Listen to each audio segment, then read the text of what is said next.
Хөдөлмөр заслын шинжлэх ухаан дэлхийд 100 гаруй жилийн түүхтэй. Харин манай анагаахын шинжлэх ухааны үндэсний сургуулийн Сувилгын сургууль 2014 оноос хөдөлмөр засалж бэлтгэж эхэлсэн. Одоогийн байдлаар 60 орчим хөдөлмөр засалж ажиллаж байна. Гэтэл зөвхөн эрүүл мэндийн салбарт 2500 улсын хэмжээнд нийтдээ 4000 орчим хөдөлмөр засалж шаардлагатай байна. Өөрөөр хэлэх юм бол шаардлагатай хөдөлмөр засалчийн өрдөө 1.5% нь ажлын байран дээр байгаа нь манайд энэ чиглэлийн боловсруучан хангалтгүй байгааг харуулж байна. Хөдөлмөр засалч нь эрэлттэй мэргэжлийн жагсаалтанд багтдаг. Иймээс засгийн газрын буцалтгүй тусламжаар тус мэргэжлийг эзэмших боломжтой ч сонгон суралцах оюутны тооцоо байна. Зөвхөн анагаахын шинжлэх ухааны үндэсний их сургуулийн Сувилгын сургуульд энэ чиглэлээр мэргэжилтэн бэлтгэдэг. Жилд 45 оюутан элсэх боломжтой ч 20 оюутан элсэж 10 орчим оюутан төгсдөг байна.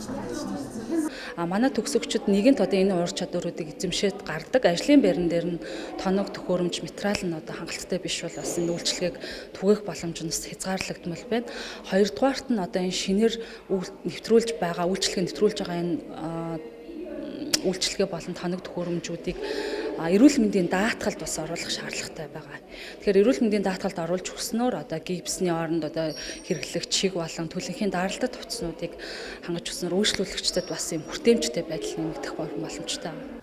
Мөн Сувилгын сургуулийн зүгээс олон улсын жижигт нийцүүлэн сургалтын хөтөлбөрийг боловсруулан боловсон хүчин бэлтгэдэгч ажлын байран дээр тоног төхөөрөмж хангалтгүй дэлхийн жишгээс даруй 30 жилээр хоцорч байна. Иймээс ч сургуулийн зүгээс олон улсын эрдэм шинжилгээний хурлыг 3 дахь жилдээ зохион байгуулж Гонконг, Япон, Хятадын хөдөлмөр заслын эрдэмтэн багш нарыг урьж гардан сургалтыг хөдөлмөр засалж төгсөх курсын оюутнуудад зориулан хийж байгаамаа. Энэ эмчилгээ нь олон давуу талтай. Чиг тавьж байгаа материал нь нөхдөй, агаар нэвтрүүлэх чадвартай, мөн хэрэглэхэд хөнгөн өмсөж тайлахад амар. Чигний доор шарах үүслээ гэхэд эмч хялбархан өмсөж болно. Тухайлбал шөрмөс гэмц үед хурууг тэнэлгэгч нэмэлт динамик чиг нь наалдан болон хөшин гүйсгээс сэргийлнэ.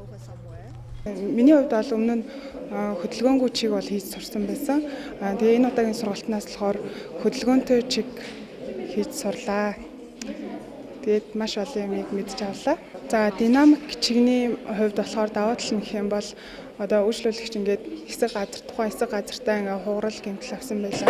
Тэгэхэд одоо хөдөлгөөнгүй чиг хийсэн тохиолдолд тэрийг одоо өөрийнхөө хэмжээнд л одоо пассив байдлаар хөдөлгөнө. Хөдөлгөөнтэй чигний хувьд болохоор актив байдлаар одоо тэрийг аль болох контрактор үүсгээс сэргийлж хөдөлгдөг. Тэр талаараа одоо хөдөлгөөнгүй чигнээсээ давуу тал нь гэх юм уу?